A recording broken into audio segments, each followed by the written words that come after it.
ममता बनर्जी का बड़ा हमला, केंद्र पर गंभीर आरोप। गैस सिलेंडर के दाम पर ममता का वार, 400 से 1100 तक पहुंचा दाम। एनआरसी और नागरिकता पर ममता की चेतावनी, केंद्र पर उठाए सवाल। निर्वाचन आयोग पर निशाना, बीजेपी को फायदा पहुंचाने का आरोप। बंगाल से चुनाव से पहले ममता बनर्जी के बयान से बढ़ा राजनीतिक तापमान। नमस्कार दोस्तों, मैं हूं आदेश गुप्ता। पश्चिम बंगाल की मुख्यमंत्री और तृणमूल कांग्रेस की प्रमुख ममता बनर्जी ने महंगाई और गैस सिलेंडर के बढ़ते दामों को लेकर केंद्र सरकार पर जोरदार निशाना साधा है। उन्होंने आशंका जताते हुए दावा किया है कि केंद्र सरकार आने वाले समय में महंगाई का बोझ बढ़ाने का काम कर रही है। अपने बयान में उन्होंने पूर्व प्रधानमंत्री मनमोहन सिंह के नेतृत्व वाली यूपीए सरकार की कार्यकाल की याद दिलाते हुए मौजूदा सरकार की नीतियों की कड़ी आलोचना की। ममता बनर्जी ने कहा कि वे केंद्र सरकार की कीमतें बढ़ाने जा रही है। उन्होंने तो देश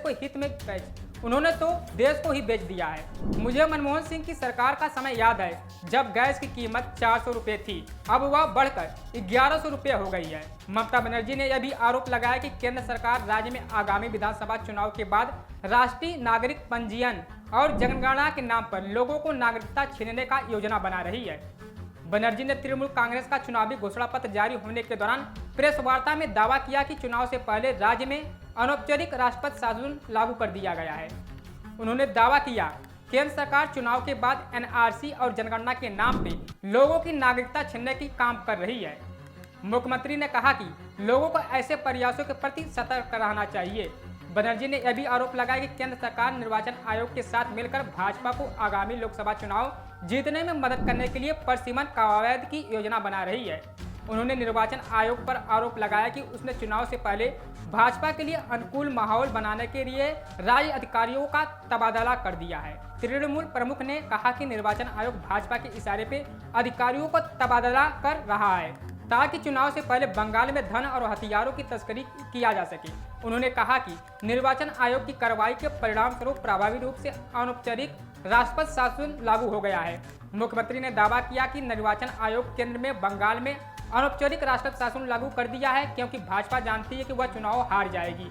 पश्चिम बंगाल की मुख्यमंत्री ममता बनर्जी के ताजा बयान ने महंगाई, नागरिकता और चुनावी प्रक्रिया जैसे कई संवेदनशील मुद्दों को एक साथ चर्चा के केंद्र में ला दिया।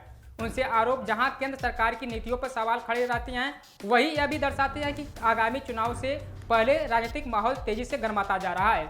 गैस सिलेंडर की कीमतों से लेकर एनआरसी परसिमन जैसे मुद्दों को उठाकर ममता बनर्जी ने आम जनता की चिंताओं को सामने रखने की कोशिश की है।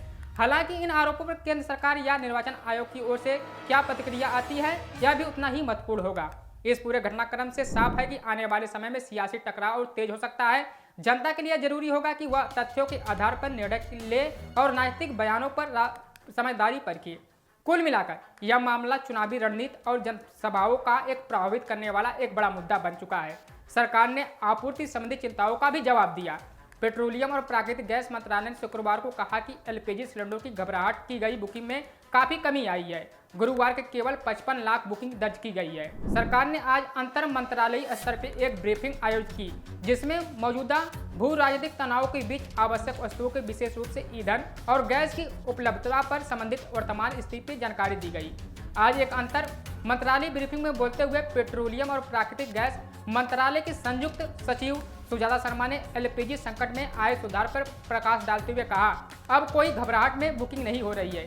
कल केवल 55 लाख की एलपीजी बुकिंग दर्ज की गई। उपभोक्ताओं को आश्वस्त करते हुए शर्मा ने यह भी कहा कि देश भर में आपूर्ति की कोई कमी नहीं है। उन्होंने कहा कि पर्याप्त स्टॉक उपलब्ध है, किसी भी आउटलेट में स्टॉक खत्म नहीं हुआ है। हालांकि उन्होंने यह भी स्वीकार किया है कि चिंताएं अभी भी बनी हुई है। उन्होंने कहा कि एलपीजी का मुद्दा अभी भी चिंताजनक है। ऐसे ही तमाम अपडेट खबरें देखने के लिए हमारे चैनल पर बने रहिएगा। तब तक के लिए जय हिंद दोस्तों।